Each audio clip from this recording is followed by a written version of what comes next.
Imagine yourself witnessing the complete destruction of everything you know. Mountains of fire consuming entire cities, the ground trembling beneath your feet, and dense smoke obscuring the sky. It was in this scene of chaos and desolation that Lot, Abraham's nephew, found himself as he escaped from the cities of Sodom and Gomorrah. He was fleeing not only from the ruins of a civilization, but from an uncertain future awaiting him in the mountains alongside his two daughters. But before we begin, don't forget to subscribe to the channel. Hours passed, the world as they knew it had disappeared, and the trio was now isolated, with no prospect of safety or continuity. How could they possibly restart life from that point? Fear and loneliness took hold of them, and the minds of Lot's daughters began to devise a plan that was as audacious as it was unexpected. They feared that without other men around, their father would be the last of the lineage. And as unthinkable as it may have seemed, they were willing to do whatever was necessary to ensure that Lot's lineage did not become extinct. This is a story that, even thousands of years later, still captivates us and challenges us to reflect on the boundaries between necessity and morality. Get ready to discover how the Moabite people arose, marked by a complex origin full of twists. After the destruction of Sodom and Gomorrah, cities filled with decadence and perversion, Lot, Abraham's nephew, fled with his daughters to the mountains. The world they knew had been devastated, and the new reality was bleak and lonely. Lot and his daughters felt the loss of everything they had left behind, but above all they feared for the future.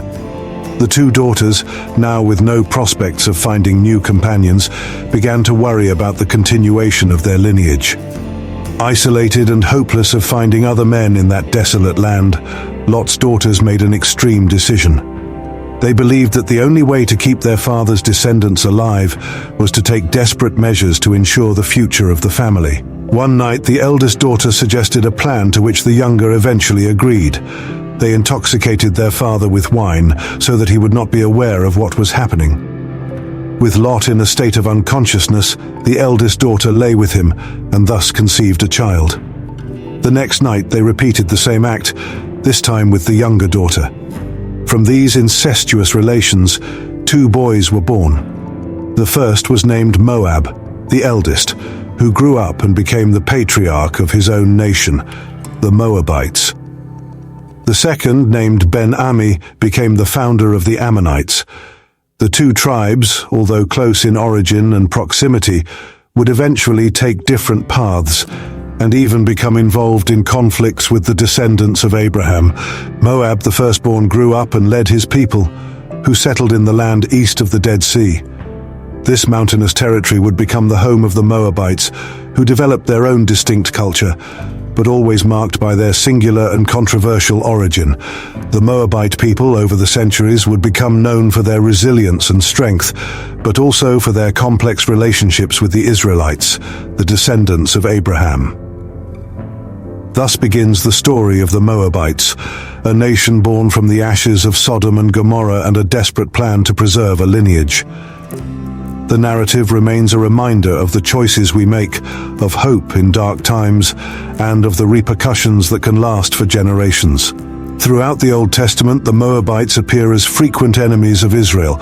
When the people of God, led by Moses, advanced towards the Promised Land after their liberation from Egypt, they reached the borders of Moab, a territory inhabited by the descendants of Moab, son of Lot. The Israelites were tired and hungry after a long journey through the desert and needed a safe passage to continue their journey. So Moses sent messengers to the king of Moab, asking for permission to pass through his lands. But the Moabite king, suspicious and fearing for the safety of his own people, refused to help. He not only denied them passage, but also prepared to confront Israel. This episode marked the beginning of a tense and hostile relationship between the two peoples, and the fear of the Moabite king, Balak, only grew as he saw the Israelite army increasing and advancing with divine protection. Feeling threatened and not knowing how he could defeat such a blessed people, Balak had a bold idea. He sent messengers to bring a famous pagan prophet named Balaam. Balak believed that if Balaam cursed Israel, the Moabites might have a chance to win or at least stop the Israelites. He offered riches and honors to convince Balaam to carry out this mission. Balaam, attracted by the reward, decided to accept the king's request. Balaam then set out, riding on his donkey. But God had other plans. Instead of allowing him to curse Israel, God sent an angel with a flaming sword to block his way. The donkey, who could see the angel, refused to move forward, constantly swerving, until Balaam, furious, began to beat her. And it was at that moment that a miracle occurred. The donkey spoke, questioning Balaam about the reason for the aggression. Only then did Balaam perceive the presence of the angel and understand that God was against his intent. Still, Balaam continued. But when he finally reached the observation point overlooking the Israelite camp, something surprising happened. Instead of cursing Israel, God put words of blessing in his mouth. Instead of casting curses, Balaam prophesied that Israel would prosper and that no one could destroy them, for they were under the protection of God himself. Balak was furious, but Balaam explained that he could only speak what God ordered him to.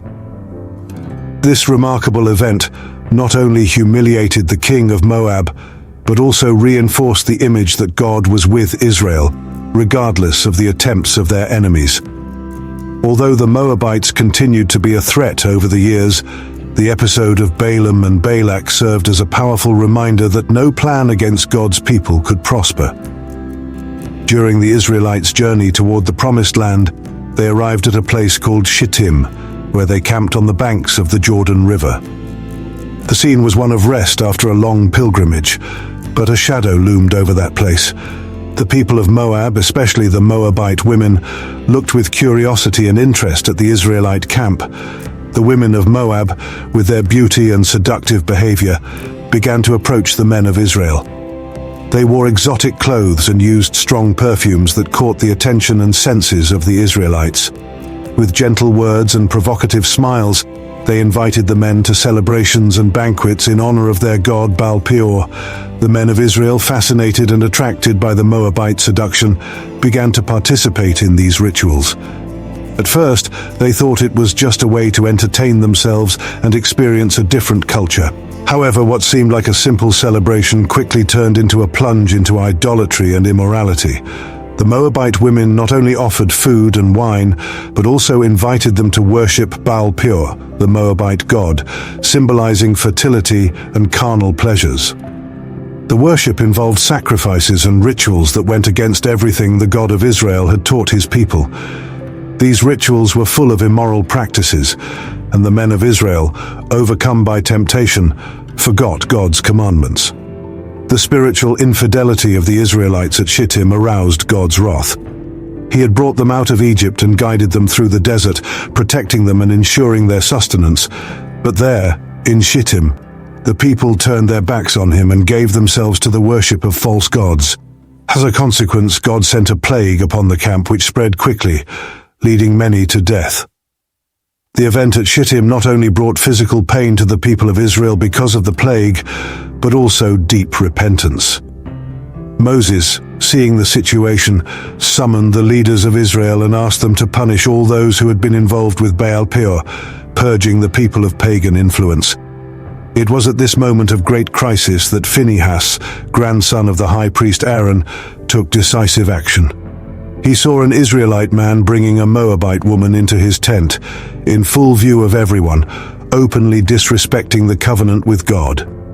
Moved by zeal and faithfulness to the Lord, Phinehas took a spear and entered the tent, putting an end to the transgression. This act of Phinehas pleased God, who stopped the plague as a sign that justice had been done. The episode at Shittim left an indelible mark on the relationship between the Israelites and the Moabites. From that day on, Moab was seen not only as a political enemy, but also as a spiritual threat to the purity and faith of Israel. The people were reminded of the importance of remaining faithful to God and avoiding any temptation that would lead them astray. Thus, the story of Shittim became a powerful warning about the dangers of temptation and idolatry. The story of Ruth begins in difficult times. Naomi, an Israelite, and her husband Elimelech had moved from Bethlehem to Moab because of a great famine. There, their sons married Moabite women. One of them was Ruth. But after some time, tragedy struck. Elimelech and Naomi's 2 sons died, leaving the 3 women alone and destitute. Naomi, deeply saddened and with a heavy heart, decided to return to Bethlehem, her homeland. She told her daughters-in-law that they had no obligation to follow her and that they should return to their families in Moab, where they could find new husbands and start over. Orpah, one of the daughters-in-law, reluctantly agreed and returned to her family, but Ruth made a different decision. She looked at Naomi and with words of firmness and love declared, "Don't urge me to leave you or to turn back from you. Where you go, I will go, and where you stay, I will stay. Your people will be my people, and your God, my God."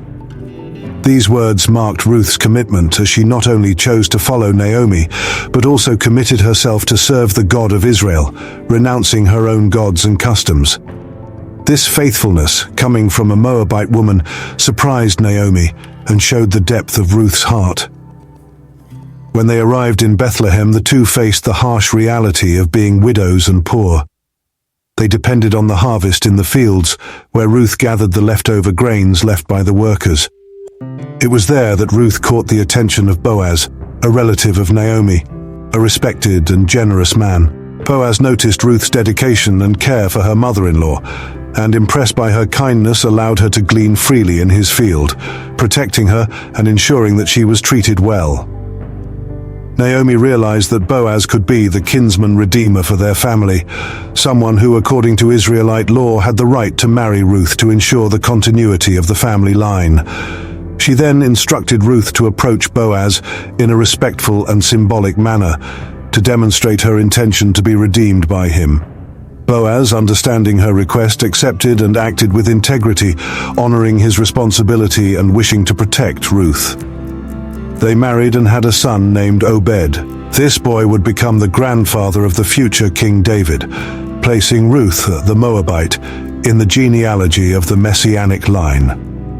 Ruth, from a foreign origin and among those who were traditionally enemies of Israel, became not only part of the Israelite family but also an ancestor of Jesus Christ, the Savior of the world. The story of Ruth shows that God's grace can transcend cultures, nations, and prejudices.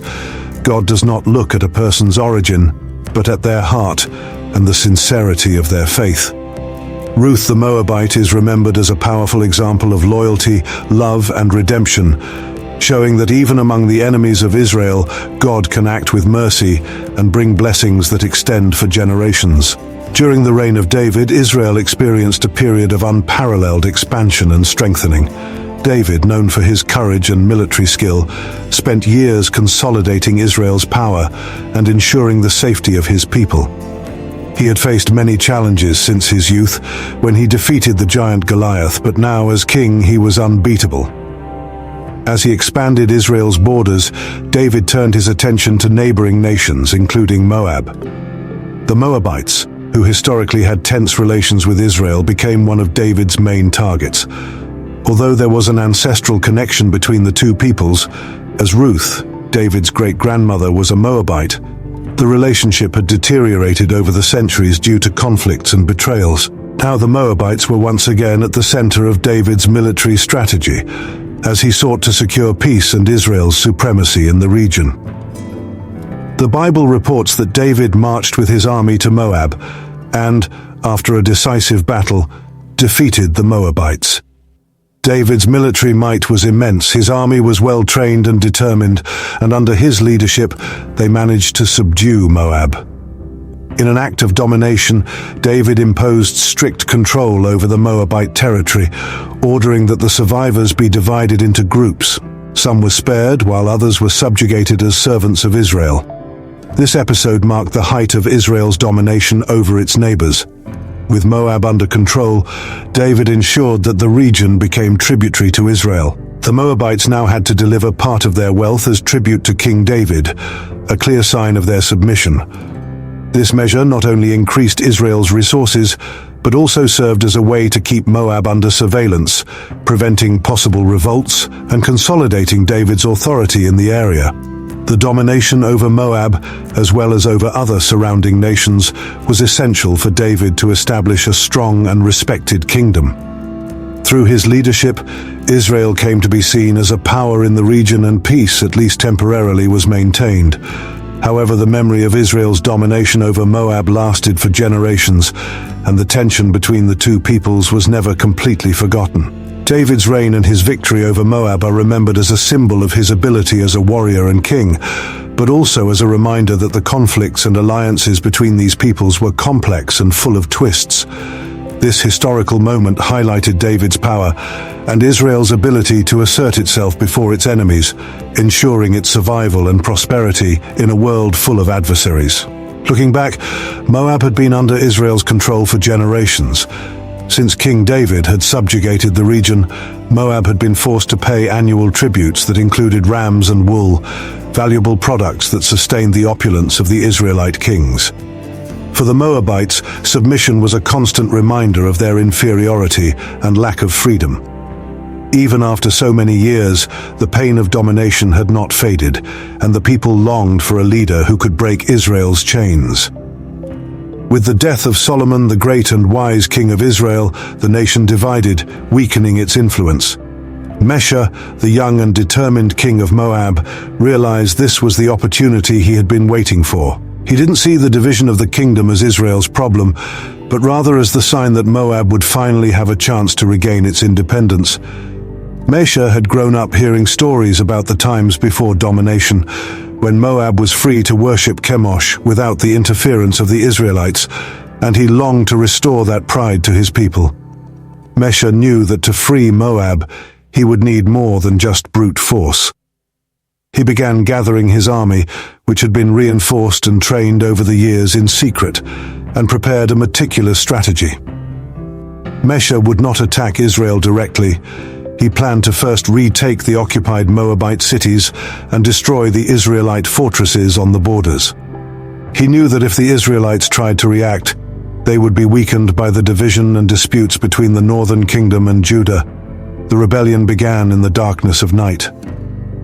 Mesha led his men through hills and valleys, moving in silence as they surrounded the city of Nebo, an ancient place of worship and important fortress where the Israelites kept a garrison. The attack was swift and devastating. Mesha's forces, driven by a fervent desire for liberation, took the city in just a few hours. He destroyed the Israelite altars and erected a great altar to Chemosh. Mesha believed that Chemosh had returned victory to Moab, and the reconquest of Nebo was the first sign that this rebellion would be successful. As the campaign progressed, Mesha continued to conquer cities and restore Chemosh's altars, an act that symbolized not only the reconquest of the lands, but also the faith and identity of the Moabites. With each city recovered, Mesha's prestige and confidence among the Moabite people grew.